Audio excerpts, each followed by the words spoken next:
mafundisho yako. Unakuwa ukizungumzia Biblia, unakuwa ukiongelea watumishi mbalimbali, vitu mbalimbali ambavyo viko ndani ya Biblia. Na sasa hivi kusema unahitaji sasa kuchambua Biblia, kuzungumzia Biblia. Na ndio vitu ambavyo viko kwenye mafundisho yako. Ndio, karibu. Amen. Bwana Yesu asifiwe. Nasalimu katika jina la Bwana wetu Yesu Kristo.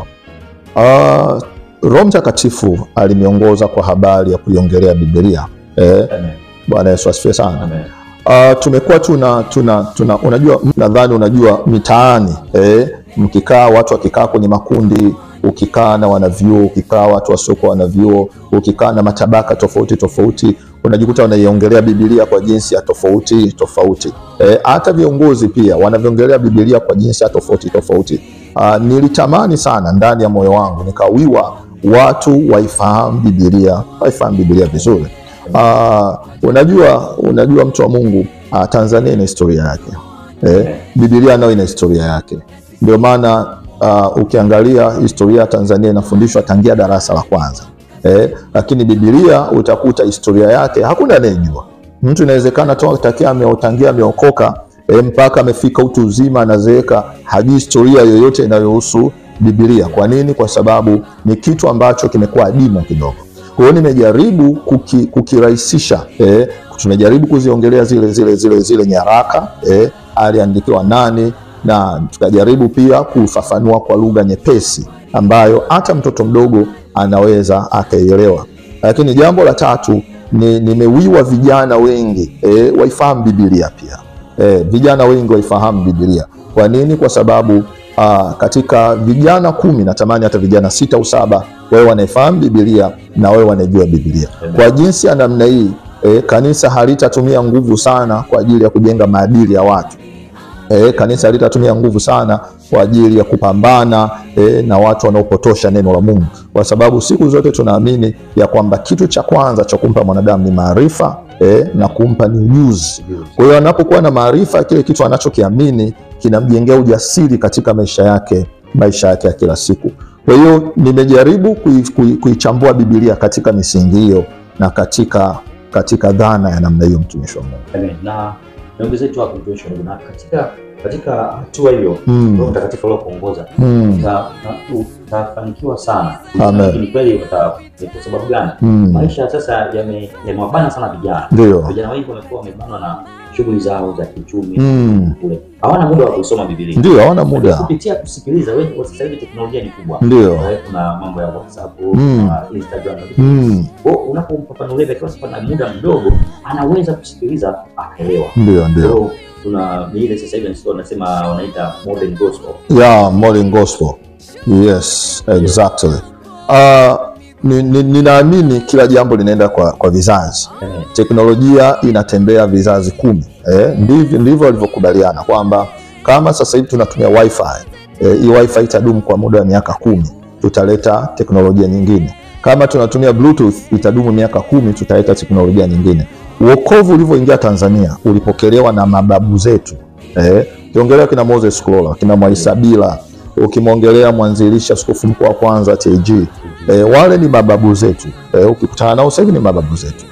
Wakaipokea ile injili ya wokovu. Ule wokovu wakawaambukiza wazazi wetu, waliotuzaa. Wazazi wetu umri unaenda, wengine Mungu alishawatoa, wametuachia sisi tunaenda nayo, tunawachia watoto wetu wanaachia watoto wao. Kwa hiyo sisi ukiangalia kwenye wokovu wa Tanzania ni kizazi cha 3. Tupo kizazi cha 3. Sasa kizazi cha kwanza walivyoipokea wokovu, walipokea wokovu katika mazingira magumu sana. Unajua nchi yetu ilikuwa nchi ya ujamaa. Kwa hiyo na uliingia kupitia Malawi, chini ya mwamvuli wa Marekani na kadhalika. Lakini ule ugumu ukawaingia wazazi wetu. Wazazi wetu, na nadhani unakumbuka, wamejengwa katika misingi ya madhehebu mengine. Kwa hiyo waibebe ile Biblia au walibebe neno la wokovu, waanze kulichambua liweze kukaa kwetu, sio kitu rahisi. Kwa hiyo tunajaribu kutafuta njia ambayo ni rahisi kwa kila kizazi, ambayo labda itasaidia watu kulipenda neno la Mungu na watu kulifahamu neno la Mungu. Unajua Biblia nayo ni kama hesabu. Hesabu usipozielewa, wewe na mwalimu, wewe na hesabu wote mnakuwa maadui. Ukimwona mwalimu anaingia darasani, kichwa kinaanza kuuma, unaanza kusikia usingizi. Biblia ndio hivyo hivyo. Kama muelewane na Biblia, ukifungua unalala. Ukiangalia maandishi ni mengi, kurasa ni nyingi. Imeandikwa vidogo vidogo. Yes, nitapataje summary? Nitawezaje kupata kuanza kuisoma? Kwa hiyo tumejaribu kuifafanua hivyo ili hata mtu kama anasema sasa hivi nataka nisome kitabu cha Mathayo, anajua msingi wake uko wapi. Nisome Luka, nisome Marko, nisome Yohana, nisome Matendo ya Mitume. Anapata, anawiwa kabisa kwamba ninaposoma inamaanisha nini katika nyakati gani. Ndio mtu wa Mungu. Katika mfululizo wa mfundisho hapa ndio tumeamua kuichambua Biblia na kueleza mtazamaji wetu angependa kufahamu wakati kwa nini Biblia iliandikwa, kwa sababu zipi zilipelekea Biblia kuandikwa.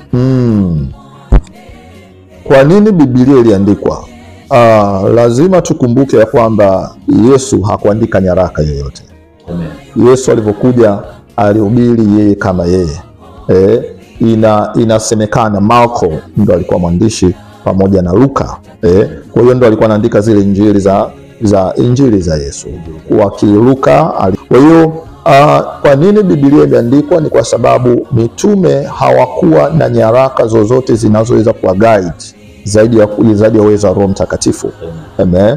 Na ukiangalia mifumo yao, walikuwa wanapeleka injili, wakishapeleka injili eneo fulani watu wanaokoka, wanaondoka, wanawaachia wazee wa kanisa. Kwa hiyo wazee wa kanisa wanapopata changamoto wanauliza mitume. Wakiuliza mitume yuko mbali. Kwa hiyo anamwandikia nyaraka kujibu ile changamoto ambao nini anaipitia, jinsi gani utafanya, jinsi gani utaenenda. Ndio maana tunaita nyaraka. Sasa wakati mitume wenyewe wanafanya uinjilisti, wanatembea nchi mbalimbali kwenda kuhubiri, hawakuwakuta watu hawana dini. Watu walikuwa na dini zao. Tunaita dini za kipagani. Unajua dini sio ya kwako, dini sio yako unaita kipagani. Lakini kwao ilikuwa ni dini yao, inawasaidia na ni Mungu wao anawasaidia. Sawa? Kwa hiyo tunasema dini ya kipagani. Kwa hiyo walipofika maeneo ya huko, wale watu waliokuwa wanahubiriwa wakaamua kuokoka, wakabatizwa kwa maji mengi. Shida ikawa tabia, hazikutaka kubadilika. Ndio maana amebatizwa lakini ndani yake hajabadilika. Lakini amebatizwa na anaenda kanisani. Lakini ndani yake kuna vitu vya kale bado vimebaki. Ndio, ni sawa sawa mtume Paulo aje kuhubiria wa Afrika. Aanzie wapi? Aanzie Mbeya. Anahubiria Nyakyusa, anakubali kuokoka, kubatizwa, lakini wanaenda kwenye matambiko yao. Anaenda Uchagani, anahubiria Wachaga, wanaokoka, wanarudi kwenye matambiko yao. Anaenda kwa Wapare hivyo hivyo, anaenda kwa Masai. Ndicho kilichotokea. Kwa hiyo tungechukua mitume leo, wangekuja Afrika nyakati zile, wangekuwa Afrika, tungekuta wanapambana na machifu wa Kiafrika ambao wana imani zao, wanakubali kuingia ndani ya kanisa lakini hawaachi imani zao. Kwa hiyo wengine walikubali kubadilika moja kwa moja, wengine hawakukubali kubadilika, waliamua kuendelea na dini zao. Lakini kikubwa zaidi ambacho kilisababisha watu wengi ukimbilia Ukristo ni upendo. Kanisa la kwanza lilikuwa ni kanisa lenye upendo wa hali ya juu. Ukisoma Matendo ya Mitume unaona kanisa la Jerusalem walikuwa wakiuza vitu vyao wakipeleka miguuni mwa mitume. Hebu imagine mtu anauza nyumba, ndio ile tukio la Fila na mume wake. Watu wanauza nyumba, watu wanauza mashamba, fedha zote wanazipeleka miguuni mwa mitume. Watu wanakula, watu wanaishi, wanakula kwa upendo, wanaenda kushoto kulia kupeleka neno la Mungu. Kwa hiyo mfumo wa namna ile ulivutia watu wengi kuingia ndani ya kanisa. Amen. Ulivyovutia watu wengi, na kumbuka waliokuwa wanachoma kanisa walikuwa ni wazee wa kanisa. Wengine walikuwa hawajakomaa vizuri, tofauti na hawa mitume. Walikuwa hawajakomaa vizuri. Kwa hiyo ikaleta shida kwa kanisa. Ndio maana unaona ile kanisa la Jerusalem aliachiwa Yakobo, lakini Yakobo alikuwa analalamika, sema jamani, hapa watu wamekubali kumpokea Yesu. Kwa nini? Kwa sababu waliona ishara na maajabu ya Yesu. Lakini hawataki kuacha mafundisho ya Musa. Bado wanang'ang'ania mafundisho ya Torati. Nifanyeje? Kwa kitabu cha Matendo ya Mitume ukienda sura ile ya 11 anasema basi watu waambiwe wasishiriki ibada za sanamu, wasifanye uzinzi, wala wasifanye uasherati na kadhalika na kadhalika. Unaenda kuona tena Wanikolai Wa Nikolai wakina nani? Ukisoma ile Matendo ya Mitume sura 6, katika wale watumishi 7 waliowekewa mikono wakina Stefano, Nicholas. Kwa hiyo Nicholas yeye kwa vile alikuwa ni mtu wa Syria, ni Syrian Antiochia, kwa sababu alikaa kwenye Uyahudi kwa muda mrefu, matarajio yake yeye ndo angekuwa mchungaji au mzee wa kanisa Antiochia. Baada ya kumwona Barnabas na Paulo wamepelekwa, nadhani gafidhika. Inasemekana, ingawa Biblia haijaelezea, inasemekana yeye akaamua kurudi kwenye dini yake ya zamani, lakini alianzisha kanisa, lakini kanisa lile likachukua imani za zamani, mnakula vitu vya kafara. Anasema bwana, sisi tumeokoka. Mtu ukiokoka, ukitenda dhambi haina tena nafasi juu yako. Yaani wana ushawishi fulani wa kiakili. Kikaanzishwa kitu kingine. Lakini ndani ya kanisa. Nao wana msalaba, nao wanamwamini Yesu. Lakini wao wanajiita wana leseni ya wokovu. Yes. Wanaamini kwamba wakati ukifanya dhambi, ile dhambi haina nguvu juu yako. Ndio, si mauti haina nguvu juu yako. Hata ukila chakula cha kafara kiakili.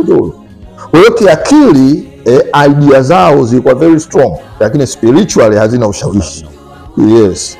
Ndio naenda tena kuwaona uzao wa Seti, wale watu walikuwa wakiamini Setizim, wanamwamini, wanasema mzaliwa kwanza wa Adam alikuwa Kaini. Kwa hiyo alilaniwa kwa sababu alimuua kakake mdogo wake. Kaka mdogo mtu hayupo, hajaacha uzao. Kwa akazaliwa Seti. Yes. Wakasema sisi tunamwamini Seti kwa sababu baba yake alivyokula ile tunda la katikati kwa tunda la maarifa. Kwa hiyo Yesu sio lolote, si chochote. Yesu kaleta maarifa tu. Ndio maana Mtume Paulo anasema Yesu ni Adamu wa pili, sisi tunamwamini Adamu wa kwanza. Sasa Adamu wa kwanza na pili nani ana nguvu? Kwa hiyo wana ushawishi ambao yani ukiusikiliza unaweza kujiunga nao. Kwa akili za binadamu, za kibinadamu. Kabisa, unajiunga nao. Wakasema lile tunda ndio la maarifa, yale ndio maarifa ambayo Mungu anataka uwe nayo hapa duniani. So mnaenda kanisani, mnaimba, mnaenda kanisani, usifanye hiki, mnasoma neno. Hapana. Yesu alileta maarifa. Maarifa ndio tunda, lile tunda. Kwa hiyo sisi tumejiunganisha na uzao piwa wa kwanza uliojaa maarifa na hekima. Mpaka baadhi ya wanasayansi wakasema wao ni uzao wa Seti. Kwa nini? Kwa sababu wana maarifa. Watu wenye elimu wakajiunga kwa kusema yes. Ukisikia kwa akili za binadamu, ndio ambacho unakifuata kabisa. Sawa. Exactly. Kwa nini? Kwa sababu dini zote duniani zinakataza dhambi. Hamna dini isiyokataza dhambi. Zote zinakataza. Lakini dini zote zinachambua maarifa kwa jinsi tofauti. Kwa hiyo wao wakasema Ukristo hauna jipya, ni maarifa tu. Ni maarifa tu. Kwa nini nisiungane na yule aliyekuja aliumbwa na Mungu duniani? Naungana na huyu ambaye amezaliwa tunamuona, mtoto wa Yusufu, babake fundi seremala na kadhalika na kadhalika. Kwa hiyo hawa tukao tunaita wa Setizim. Lakini cha ajabu wakawa wengine ni Wayunani, hawa wanaitwa wa Hermes. Wao wa Hermes waliamini sana katika nguvu za kiroho. Wanasema mwanadamu yeyote ameumbwa na nguvu ya asili ndani yake. Ana nguvu ya rohoni na ana nguvu ya mwilini. Unachokiona kinafanya kazi kila siku ni nguvu ya rohoni, sio nguvu ya mwilini. Kwa hiyo akasema wanamkubali Yesu ni kiumbe wa ajabu kwa sababu aliweza kufufuka. Lakini Yesu naye aliumbwa na Mungu anaitwa Sofia. Jambo la tatu wakasema unajua kufufuka kwa Yesu sio the big issue. Hiyo ni level ya 9 katika ulimwengu wa roho. Ukifika level ya 9 ya kiroho, unajiseparate wewe, mwili wako, na separate na roho yako. Ndio unaweza ukapenya hata ukutani. Ndio maana anasema ukifika hiyo level, hauhitajiki kuoa, hauhitajiki kuwa na ndugu, haufi, unaishi hewani. Kwa hiyo wanasema huko hewani kuna miungu mingi. Kuna Mungu Krishna, kuna Mungu sijui nini na kadhalika na kadhalika.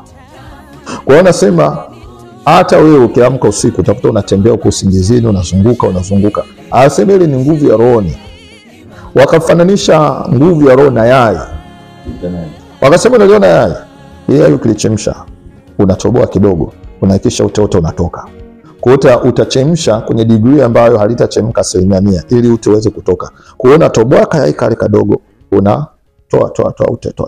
Ute ukishatoka, unaweka pembeni ya mto wako. Unashika kwa mikono miwili. Unaenda Kariakoo, unakaa usawa Kariakoo. Unasema Mungu Hermes, Mungu Hermes mara 3, niokoe, nisaidie, nataka nifike Kariakoo, utajikuta uko Kariakoo. Ukitaka kurudi nako unafanya hivyo hivyo. Sasa mimi sije kufanya practice. Lakini wanajaribu kuelezea kwamba kutembea kwa Petro juu ya maji, Yesu kutembea juu ya maji, Yesu kupaa, it's not a big issue. Ni level ya mwisho katika ulimwengu wa roho. Amen. Hapo ninakuelewa sasa, ndio maana wana sayansi wasomi wakavutwa na ndio hawa watu wa asceticism. Yes. Na wa asceticism wa Hermes wakavutwa na upendo wa mafundisho ya Yesu, akasema mtu ingie na si kanisani. Sasa makanisa ya zamani mtu kiingia ukitafuta neno unaruhusiwa kutoa neno. Kwamba kumbuka unapoongelea kanisa la Korinto unaongelea nyaraka ya kwanza, unaongelea nyaraka ya pili. Ingawa nyaraka ya kwanza inasemekana ilipotea, lakini unaongelea hizo nyaraka mbili. Je, utaweza kusoma Januari to December nyaraka mbili tu? Hapana. Lazima kuna watu wanatoa mawaidha, wanafundisha. Kwa hiyo watu walivyokuwa wakifundisha sasa, ndio mtu anafundisha, anaongea vitu anavyojua yeye sasa. Anafundisha. Watu wananyosha mikono, wanajaribu anajaribu kunyanyua hoja hii, hoja hii. Siku zote akili, ukipambana kiakili unashinda tu. Kwa hiyo kuna mashindano ya kiakili lakini sio ya kiroho. Ndio mtu wa Mungu. Ndio. Kwa hiyo kama kuna midahalo ndani ya kanisa, midahalo. Kwa hiyo watu wakisikia leo kuna ibada, anajua leo kuna mdahalo, twendeni. Alafu watu hawataki kutoka ndani ya kanisa. Wapo ndani ya kanisa, hawataki kutoka ndani ya kanisa.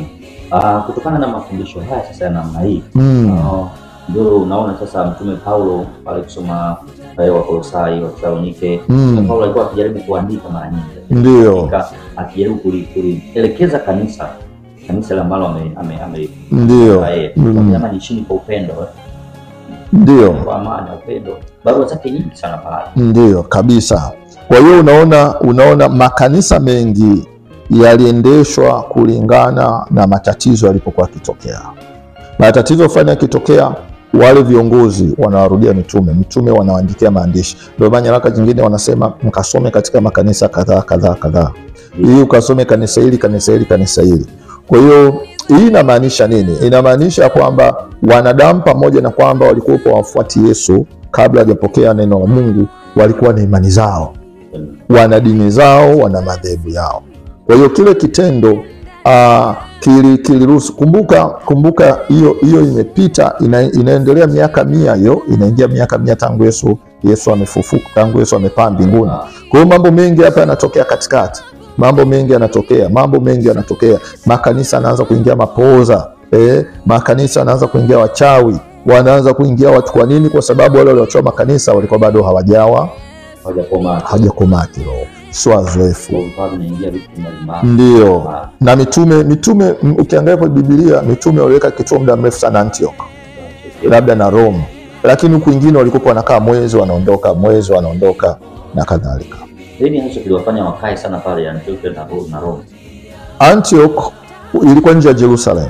Kumbuka Mtume Paulo kuhubiri Jerusalem ilikuwa ngumu kwake, kwa sababu anawindwa.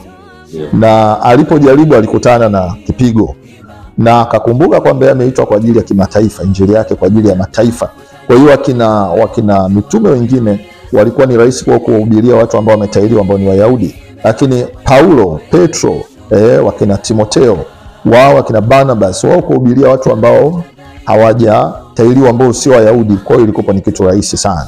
Kwa hiyo wakawa wameweka kambi Antioch, kwa sababu Antioch ilikuwa ni rahisi kurudi Jerusalem na ni rahisi kuendelea na safari zingine. Tofauti na angesema aende kuweka kambi Korinto, aende kuweka kambi Efeso, ni miji iliyoko mbali, huku Giriki, huku Uturuki, huku ni Italy, ni safari ndefu. Kwa hiyo Antioch ilikuwa nje ya Jerusalem. Kwa hiyo ilikuwa akipata shida ni rahisi wao kurudi Jerusalem. Yes, na vitu vya namna hiyo, mtu wa Mungu. Amen. Basi mtu wa Mungu Apostle Elinana. Tunakushukuru. Amen. Kwa studio. Amen. Tunakukaribisha tena siku nyingine kupata muda. Amen. Amen. Amen. Mtazamaji wa Eden TV, tumefika mwisho wa kipindi chetu. Shalom. Shalom.